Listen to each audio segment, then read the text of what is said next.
Vamos a tener en cuenta que si queremos en la práctica saber o delimitar una inflamación aguda de una inflamación crónica, tenemos algunas características importantes. Por ejemplo, en la inflamación aguda, el comienzo es rápido, ¿no? La duración es corta, usualmente hay edema, y si lo queremos ver desde el punto de vista patológico, vamos a ver predominio de neutrófilos.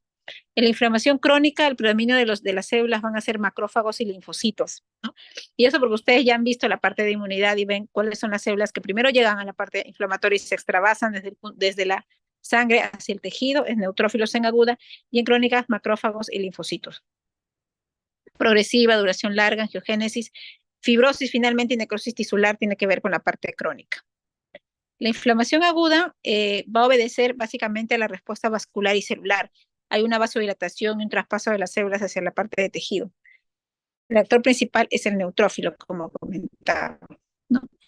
Entonces, el reclutamiento de los leucocitos en los tejidos a través de la pared del vaso, en la membrana sinovial, es un proceso crucial en el proceso inflamatorio. Varias clases de moléculas de adhesión celular están involucradas en la quimiotaxis de neutrófilos, linfocitos y otras células más inflamatorias. Y vemos este gráfico. No puedo bajar, ya está. Este gráfico lo podemos ver, no, perdón. Vamos a ver aquí. Se han podido cortar, ahí está. Entonces vemos que este es el vaso, ¿no? Y la extravasación, el paso desde la sangre hacia los tejidos, justamente va a depender de la separación o lo que suceda en la pared en el endotelio, básicamente en la pared vascular, ¿no? Y eso va a producir finalmente que el neutrófilo por rodamiento llegue y obviamente tiene que responder a la quimiotaxis para poder llegar a la zona inflamatoria. ¿Cuáles son estas moléculas que se encuentran en el endotelio que van a producir apoyar, como servir como un anclaje para que el neutrófilo del vaso sanguíneo pase al tejido inflamatorio? Aquí tenemos una lista, ¿no? Las integrinas, algunos SAICAM, selectinas, ¿no? O caderinas que se van a encargar. Entonces, aquí vamos a tener un punto de vista un poquito más macro. Vemos, por ejemplo, normal, es un vaso normal, arteriola, vénula, ¿no?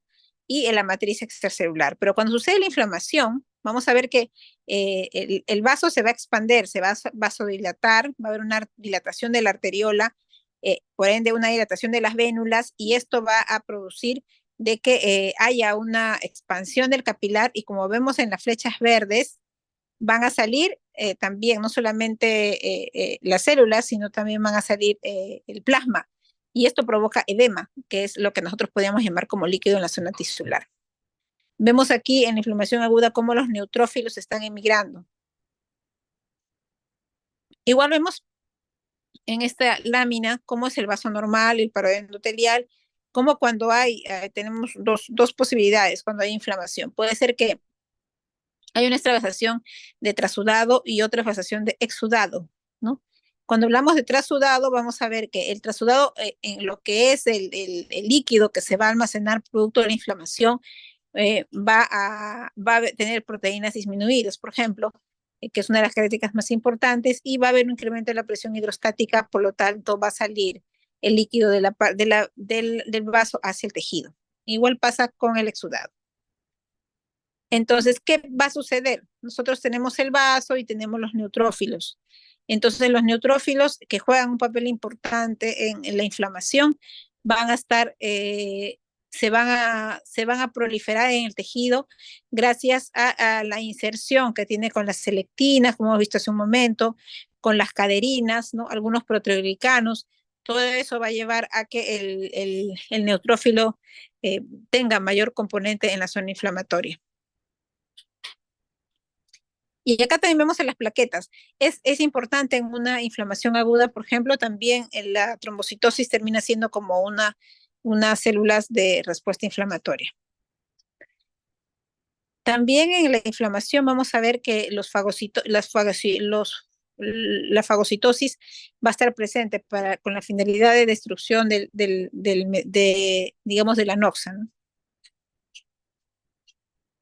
Y esto también lleva a otros mecanismos también de receptores a nivel celular para la captación del reconocimiento de mediadores y de microbios, que finalmente va a provocar la quimiotaxis, el incremento de las integrinas o la activación de los leucocitos. Hay mediadores químicos que van a producir, por ejemplo, vasodilatación vascular, como la histamina, la serotonina, proteínas plasmáticas, los metabolitos del ácido araquidónico, el factor activador de plaquetas, citoquinas y quimiosinas que van a estar importantemente participando en la inflamación. Los mediadores son activados por los agentes lesivos, ya sea microbios, infecciones o inclusive procesos autoinmunes. Pueden potenciar o inhibir a otros mediadores, tienen una vida corta y pueden producir durante ese tiempo de vida corta daño importante en los órganos que podrían estar involucrados. Vemos acá la histamina, la serotonina, donde es que vamos a tener que encontrarlos, ¿no? Y a dónde es que van a estimular, ¿no? Células mastoides, basófilos, plaquetas. Tenemos las prostaglandinas, los leucotrienos, todo esto ustedes lo han visto en inmunología seguramente. Y tenemos activación del complemento que también se van a producir en algunas enfermedades autoinmunes, por ejemplo, tipo lupus. La histamina es una amina vasoactiva importante. Los mastocitos liberan la histamina y cuando se encuentra con un alergeno, exhiben el medicamento. Uy, perdón. En estas moléculas, ¿no? De histamina. Entonces, sabemos que la histamina se encuentra en los mastocitos, basófilos y plaquetas. Este se libera en respuesta al frío, calor, reacciones inmunológicas y produce dilatación de las arteriolas, aumento de la permeabilidad vascular en vénulas y constricción de arterias de mayor calibre. También tenemos la serotonina que se encuentra en plaquetas y células enterocromafines.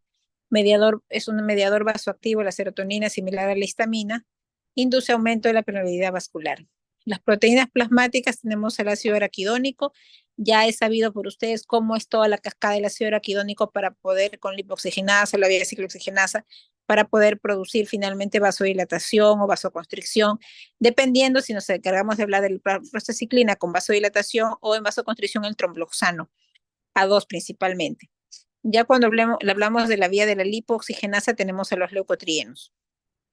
Entonces, si queremos hacer un resumen, sabemos que la vasodilatación tiene que ver por prostaglandinas, la vasoconstricción con los trombroxanos o los leucotrienos, aumento de la permeabilidad vascular leucotrienos y quimiotaxis también.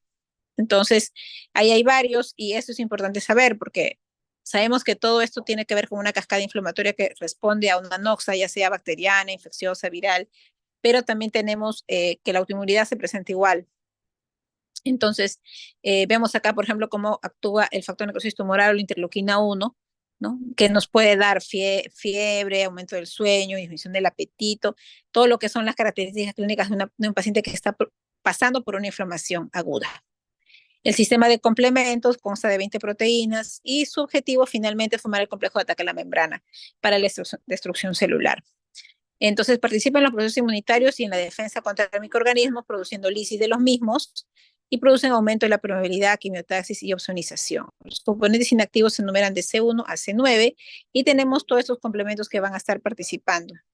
Finalmente tenemos que estos complementos también van a comenzar a producir, tenemos el neutrófilo, seguimos hablando de la inflamación aguda, como la cascada también vía por complemento nos va a producir el ataque de complejo de membrana, que es para la muerte celular. Las cininas también son péptidos vasoactivos que producen liberaciones de brasidina, por ejemplo, y porque aumenta la permeabilidad vascular. Y también hay una serie de cascadas de cininas. Recuerda que estas moléculas siempre van a ir dirigidas justamente a la finalidad de aumentar la inflamación. Entonces, si nosotros queremos frenar la inflamación por A o B motivos, ya sea por el compromiso infeccioso, compromiso autoinmune, tenemos que guiarnos en este camino para bloquear uno de los pasos. Y si ustedes se dan cuenta, hay diferentes maneras de llegar a la inflamación celular, mediada por moléculas de estas que se encargan de la vasodilatación. Acá, si hablamos de los complementos, algunas van a incrementar la permeabilidad vascular, otras la quimiotaxis.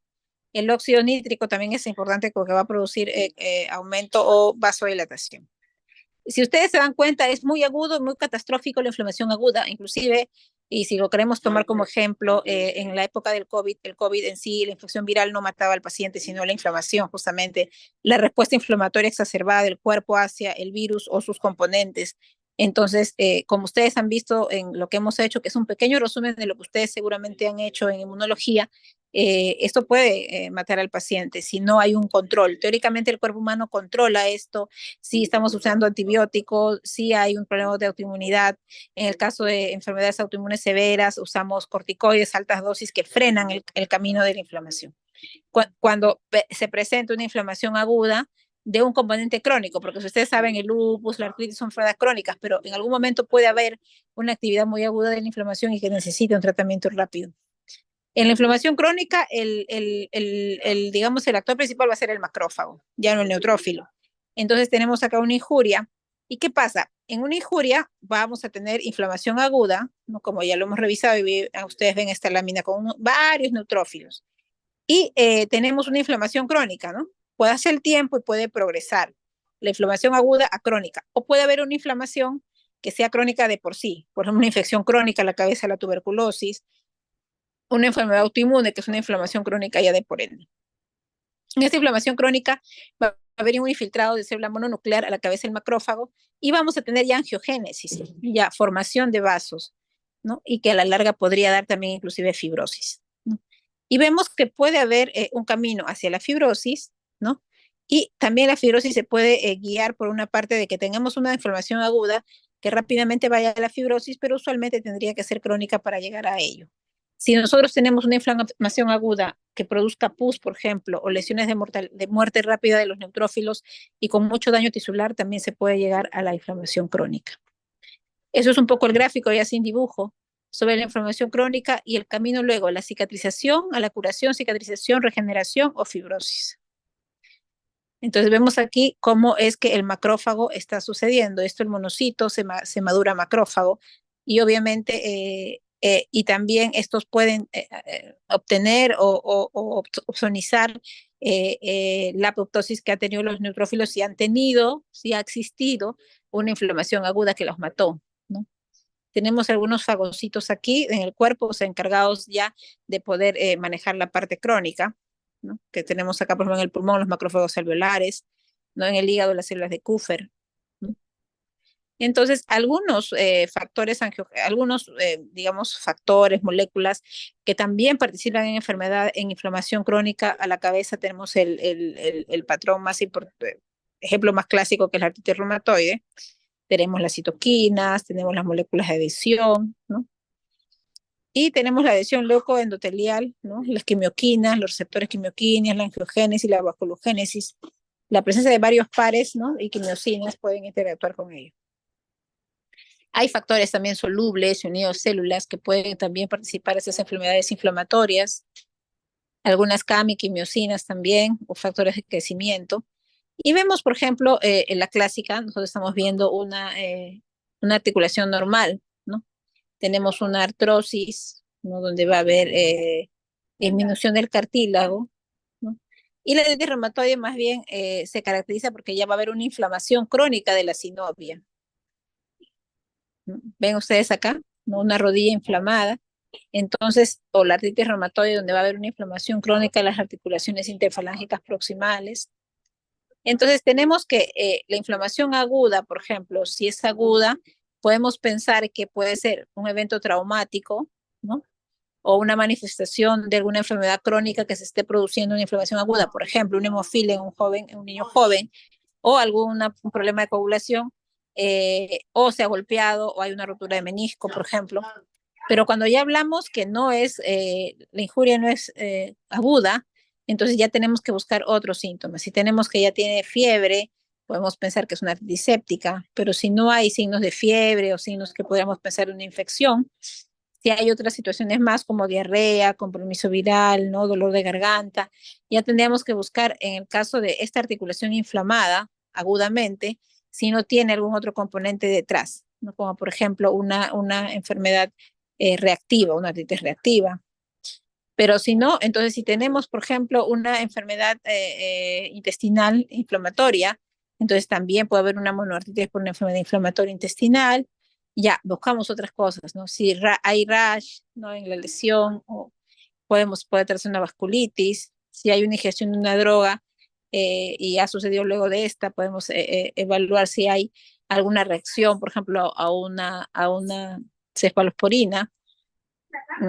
También puede haber linfadenopatías, hepatoespleno y ser una malignidad, pero si ya vemos que está una artritis presente por más de 6 semanas, hay que evaluar la posibilidad de una artritis, digamos, juvenil o séptica, ¿no? O, perdón, o artritis reumatoide.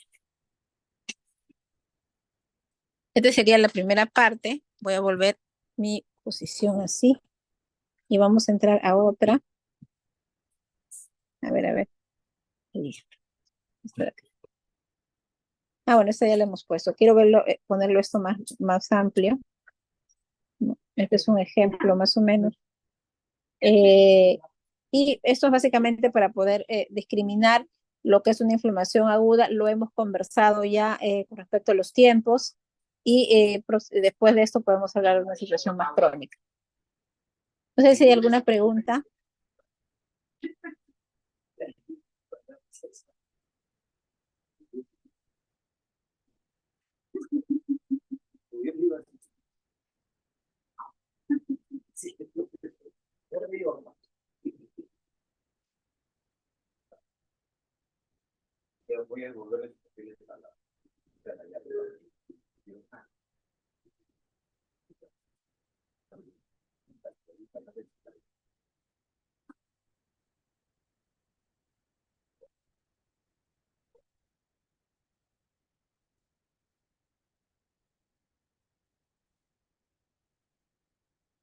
No sé si hay alguna pregunta, chicos.